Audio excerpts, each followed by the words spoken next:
Radio. It's your boy D. It's your boy Balled Up in the building, baby. Yeah. And I know y'all haven't heard that voice in a while. It's great to have him in here with me today. Feels good to be back, baby. Shout out to Frank for holding it down while Baldy couldn't make it. Frank is supposed to call us up at 12. Okay. So we'll see. And before you call, Frank, please, I know you listening. Dude, hold your 49ers comments to the end of your segment, please, brother. Because I know you're going to call when we talking about something else.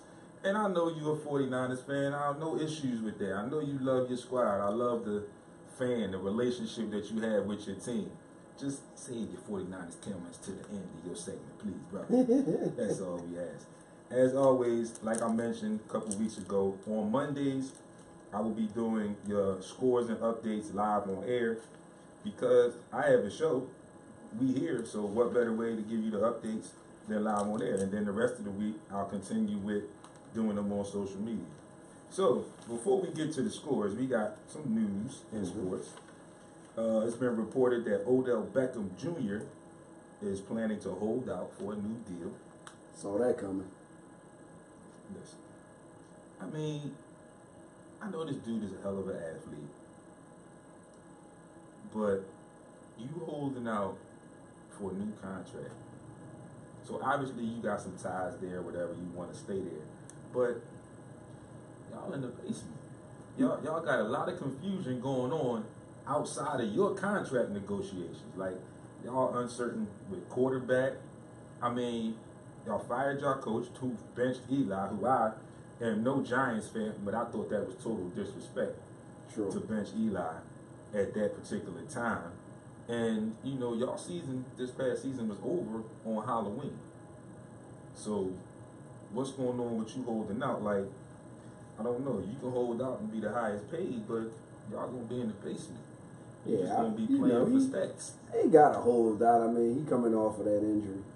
And I think he may know it's going to take him a little longer than expected.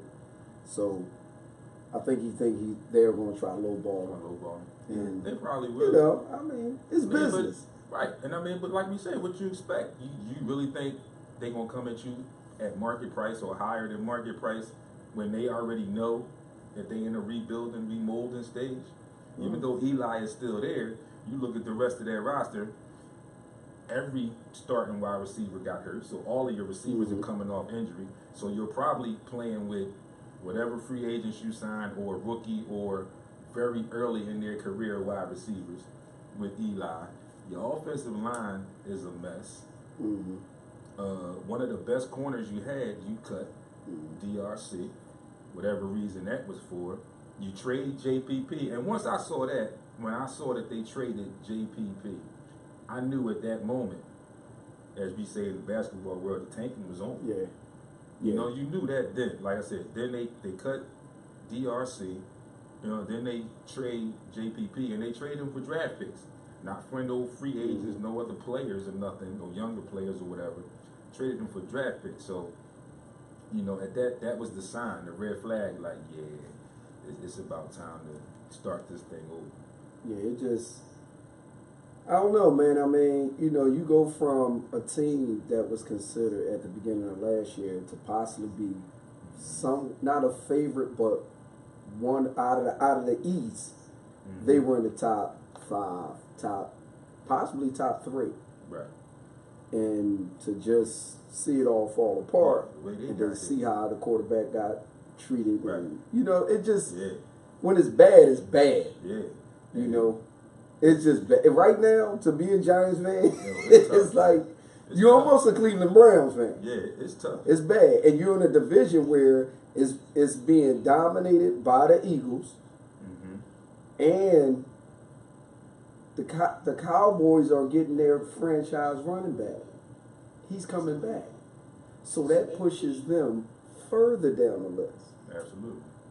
Do I think they're better than the Redskins? Maybe. But that's a flip of the coin. What we do know is those other 2 teams are way better than you. So, I mean, looking at how your division is set up right now and who's the front runners and all that, they're basically last in my opinion, because you don't have a running game.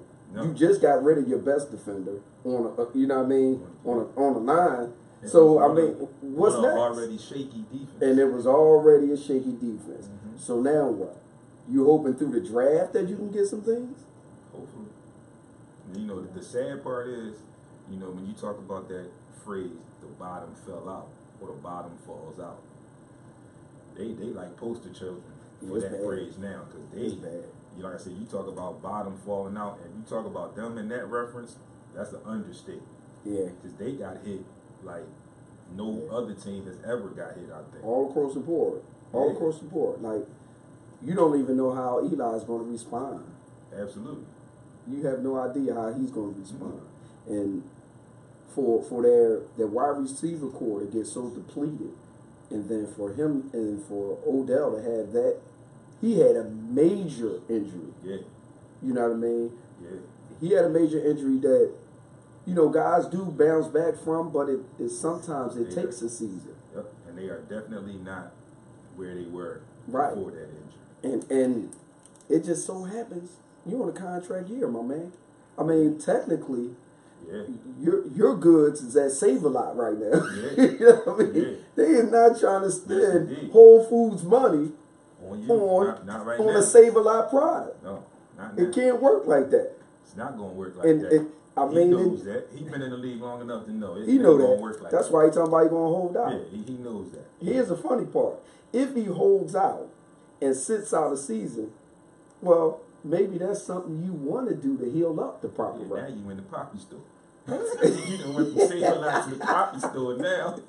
You wait that long. They gonna use all access card on it. Yeah, EBT, ready. You just get an EBT card, you know. We'll load that joint up for you week to week and see what happens. Sure enough. Yeah. The Rams are now the reported front runner for Ndamukong Suh. I don't know about this dude.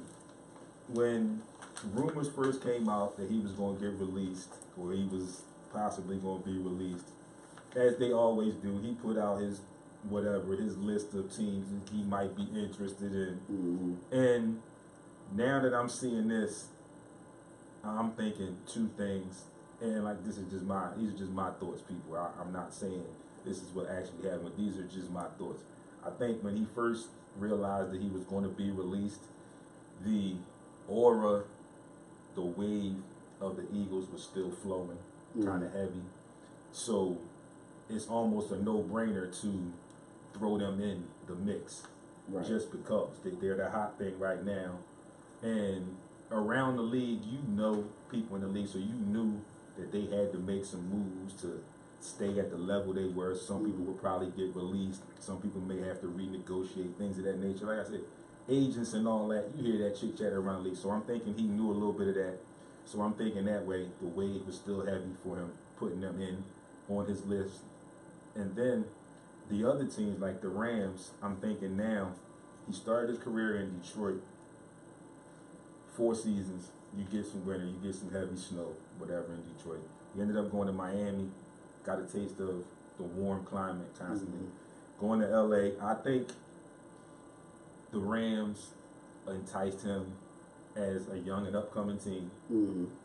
I think he can go over there and anchor that defensive line. And I also think he wants to stay in a warmer climate. So it's a possibility, you know. I mean, that's one of the pluses of being a professional athlete. When you become a free agent, you can weigh that in heavily into your contract negotiations and, you know, what you want to do as far as where you want to live, things of that nature. So, like I said, those are just my thoughts. I'm not 100% sure what his thought process was, but I mean, it makes sense. He's getting older. Yeah. You know, and like you said, he had a taste of cold climate to warm climate. He's getting older. It just makes sense to go to a place where you may be able to feather out your career in a way that you can't do in Chicago. Right. You know what I mean? Right. In a way that you can't do in Green Bay. Absolutely. You know? So, I mean, for him, I think, like you said, if he's going to be that consummate veteran, the one who's done with stepping on people under the pile and all that old craziness he used to do. Because it hasn't been a lot of that going on with him. No, it's not. It hasn't.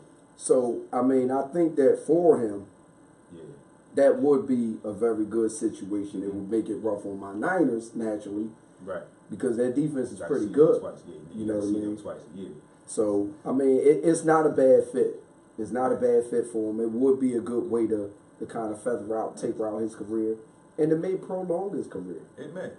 You know, I also think on the other side, I think it was time in the short time. I think it was just time for him to leave Miami. Yeah. Considering his background, nothing against him, who he is now. Like we said, he's made improvements. So, but considering his background and looking at Miami, that front office, that coaching staff, a little suspect to me.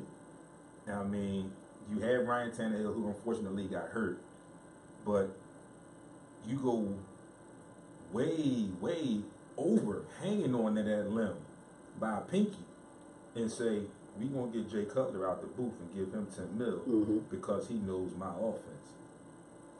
So what happened? Things got bad. Train wreck. You ended up trading a stud at running back. Thank you for that.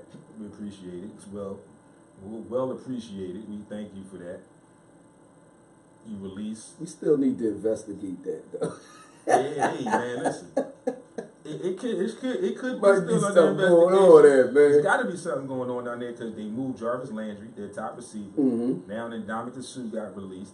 So you looking at veterans who we would say, as fans, anchors on that team, on the field, in the locker room, that are all gone. And it only happened when they got Adam Gase. It happened this year. Like last year, Miami either made the playoffs or almost made the playoffs a season prior to the most recent season. Then this season, and like I said, you lose Ryan Tannehill, but it's quarterbacks around the league that can hold you over. Oh yeah. You know? And you bring a guy just because he knows or he's familiar with your offense, not to